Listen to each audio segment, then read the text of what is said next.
You've got a technician on your floor who everybody loves. Their work is first class, but beyond that, they're always joking around, always the first one to jump in to help, and never the bad guy.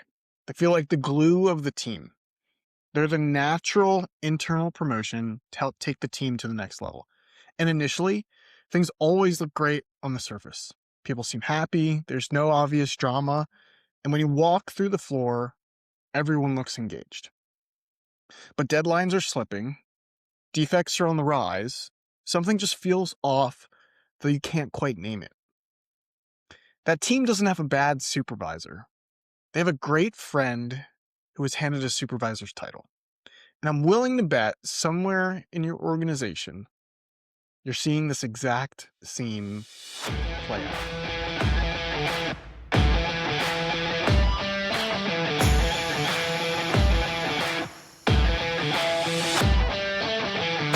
Well, welcome back to the Frontline Leadership Podcast, where we help frontline leaders become professional leaders who transform their business bottom lines in the process. I'm your host, Craig Coyle, a former Apache helicopter pilot, aerospace leader, and I'm the founder of Operation Lead. And look, if you're watching supervisors or managers struggling with the shift from peer to leader, you're not alone. We've all been there, and the jump is one of the hardest mountains to climb in leadership. But today, we're going to help you guide your leaders through it. So let's dive in. So let's start with the promotion itself, because I want to give credit where I believe credit's due. You identified your best performer, someone who knows the operation, someone the team already respects for the way they work, someone you were already confident in. That was the right call. And you didn't just promote them and disappear. You sat down, walked them through their new responsibilities, set some initial expectations for the role. You gave them a reasonable starting point. So the setup was solid, the intent right, the person right. But 60 to 90 days in, something just doesn't seem to be clicking. Performance is inconsistent, standards maybe slipping in ways that are hard to put your finger on. And when you try to diagnose it, nothing obvious jumps out. They know the work. They show up every day. The team likes them. They work hard. So what's the problem? Well, here's what I want you to consider. The variable that's breaking down isn't technical knowledge. It isn't work ethic, and it isn't character. It's something more specific, but largely invisible. Chances are the supervisor is actively undermining their own authority. Not out of weakness or bad intentions, but because nobody prepared them for the relational reality of what this role actually demands and the human dynamics at play as they transition from peer to leader. That's what we're unpacking today. So let's go back to before the promotion for a second. When your supervisor was still a peer on the floor, they operated inside a specific kind of relational dynamic. Relationships were built on shared experience, similar shifts, same pressures, even the same frustrations. Relationships developed as a natural byproduct of that proximity. Performance could have played a role, but it didn't have to. The relationship was less professionally oriented around results and more of a product of the time spent together. Accountability was informal, if it even existed. Nobody was really in charge, and that was fine because the relationship was overwhelmingly social. There was no power differential, no performance outcome at its core. And that absence of hierarchy and output is exactly what made those relationships simple, safe, and reciprocal. Then the promotion happens. The moment that title changes, a formal power differential enters every single relationship on that team, whether anybody chooses to acknowledge it or not. And that differential, it doesn't just change what the supervisor is responsible for. It changes how every person on that team relates to them. It isn't personal, it's reality, and it's human. People respond differently to authority figures than they do to peers. It's wired into how we navigate social structures. Former peers now have something materially at stake in the supervisor's decisions, schedules, assignments, performance conversations, compensation. Who gets the good shifts and who doesn't? Who gets the call when someone calls in sick? That changes the calculus of every interaction, even the casual ones, even when nobody names it. Some team members will leverage the existing friendship to negotiate informally with their new supervisor. It's hard to say no to someone you've eaten lunch with for 3 years, right?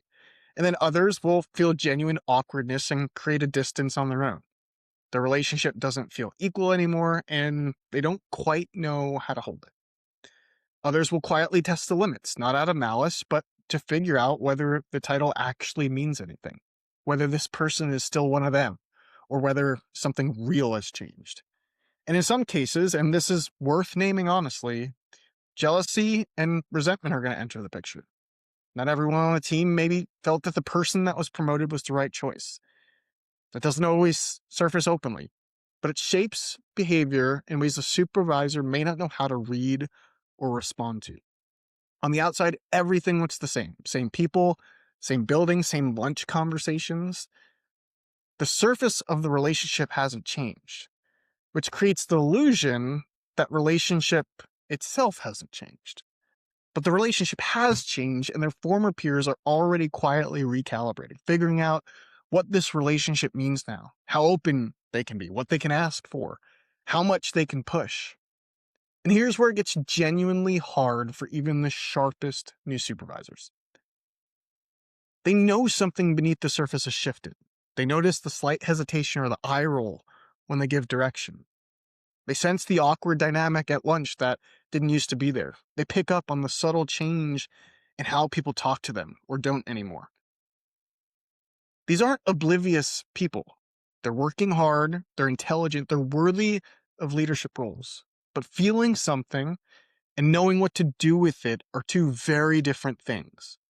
And without something or someone to guide them through what they're experiencing, without someone who's named this terrain before and handed them a map, if you will, there's really only one move that seems available to them. And they lean into what they think is a strong point, which brings us to the problem. So what's always worked for these leaders? What's been the foundation of their influence on the floor for years? It's the relationships. So that's where they go, not out of laziness or weakness, not even out of a conscious decision. It's the most natural move available to someone navigating this unfamiliar terrain without a map. On some level, the relationships genuinely feel like a legitimate leadership asset. These people already trust me. I can use that goodwill to get results. They're not wrong that the relationships matter in leadership, but they're just using the wrong currency. Peer influence and leadership are not the same thing. And no matter how strong the relationship, one cannot substitute for the other. And here's how it breaks down in practice. Goodwill without structure creates ambiguity and one-sided leadership. The team doesn't know where the line is because the supervisor keeps moving it to protect the relationship. A standard gets let go once because it's an old friend, then twice. Then it's not really a standard anymore, and it's a suggestion. And when accountability finally arrives, because eventually it has to, it doesn't feel like a standard being enforced. It feels like a betrayal because the relational contract the team was operating under said something different.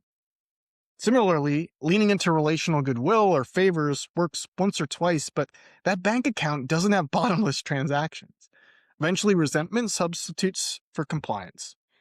The supervisor who tries to be everyone's friend eventually reaches an impasse. The friendship or the standard.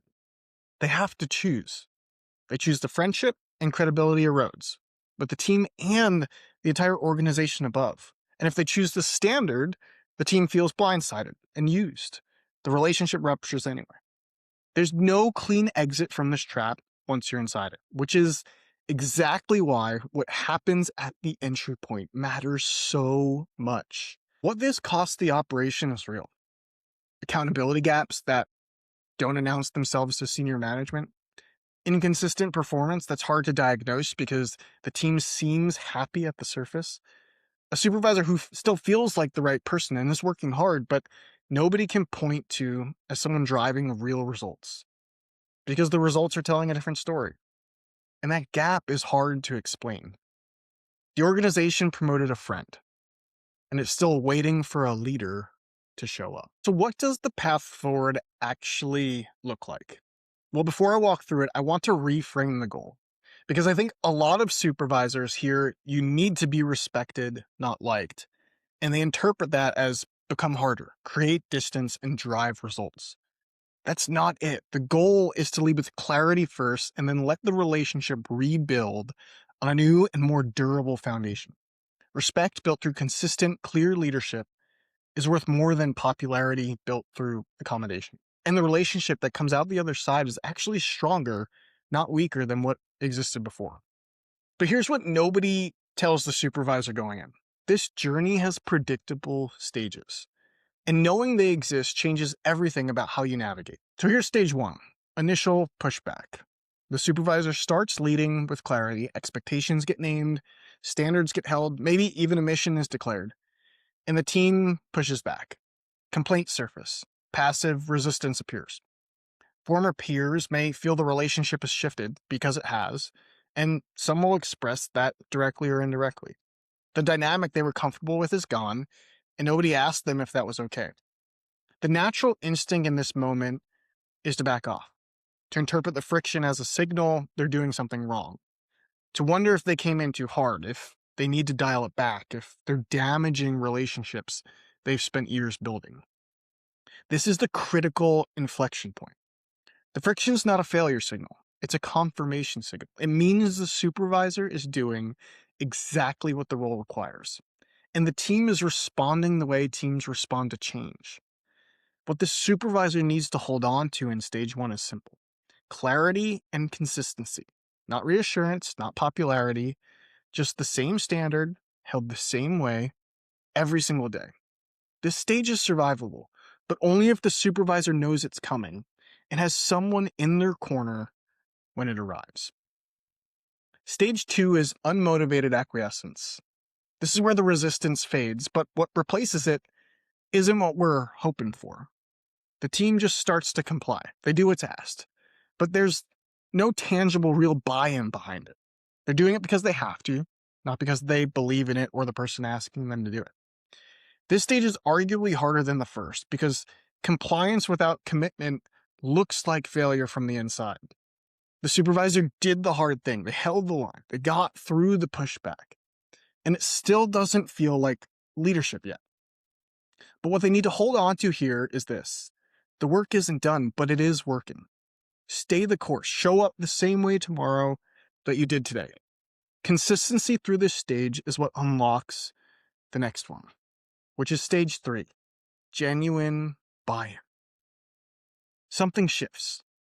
The team stops complying and starts committing. They begin to see, not because anyone told them to, but because they've experienced it. That clarity and accountability, they don't make the work harder. They make it better. They know what's expected. They know where they stand. They know who their supervisor will be, and that they'll be the same person tomorrow that they were today. That consistency, that reliability, becomes the foundation of something pure friendship never could have built. Trust rooted in respect. The supervisor didn't lose the relationships. They built better ones that can actually hold the weight of real leadership and create real results. They make everybody better off in the long run. And here's what I want to say to the senior leaders listening. Most supervisors cannot navigate this journey without knowing it exists. Left alone, the majority won't make it through stage one. They'll feel the friction, interpret it as failure, and retreat back into the relational dynamic that feels comfortable, undoing the progress before it ever had a chance to compound. Your job is not to rescue them from the friction. It's to prepare them for it, to name it before it arrives, and to support them through it when it does, to be the person in their corner who says, "This is supposed to feel hard right now. Keep going." That kind of support is not a one-time conversation at the moment of promotion. It's not a training event, and it's not a book recommendation. It's a system, one that meets the supervisor at the moment of transition and walks with them through every stage of what comes next. One that gives them the tools to lead with this level of clarity, not in a transactional way, but in an engaging and activating one. One that gives them guidance when challenges and roadblocks appear. And one that gives them new peers to lean on going through the same journey. That's exactly what the Lead Like a Pilot framework is designed to provide. Because developing professional leaders that create professional results doesn't happen by accident. It's intentionally designed the same way professionals are developed in any other application. Okay, before we close, I want to zoom out for a second. Because everything we've talked about today, the relational shift, the trap of leading through friendship, even the journey to genuine respect, none of it exists in isolation. If you've been with us since episode 11, you already know that the hardest part of becoming a leader isn't learning the skills. It's making the internal shift, accepting that who you were on the team, a friendly coworker, is not who the role now requires you to be. And here's what today's episode makes clear. When that internal shift hasn't happened yet, this is what it looks like on the floor. A supervisor who feels the relational tension but can't name it, who reaches for the relationships because on some deeper level, they still see themselves as part of the group rather than responsible for it, who falls into the friendship trap, not out of weakness, but because their internal identity hasn't caught up with their title yet. The relational challenge isn't separate from the identity challenge. It's what the unresolved identity challenge produces every single day. And that's why none of it can be addressed in isolation. The expectation setting frameworks we talked about in episode 16 require a supervisor who has made the relational shift. The self-leadership principles from episode 14 require a supervisor who's accepted what the role actually demands of them. The emotional intelligence work from episode 13 requires a supervisor who understands they are no longer navigating pure relationships. They're navigating something fundamentally different. Every skill we build assumes this foundation is in place. Look, if what we talked about today resonates, if you're watching a supervisor navigate this right now and you're not sure how to support them, start with the Leaders Pre-Flight Checklist. It's a free resource at operationlead.com, a practical first step toward building the kind of daily leadership structure that reorients leader to follower relationships around clarity and purpose rather than friendship. And if you're a senior leader who's ready to stop leaving this transition to chance and start building something that actually develops your supervisors, head to operationlead.com to learn about our system and process. The peer to leader transition is hard, but it's not unpredictable.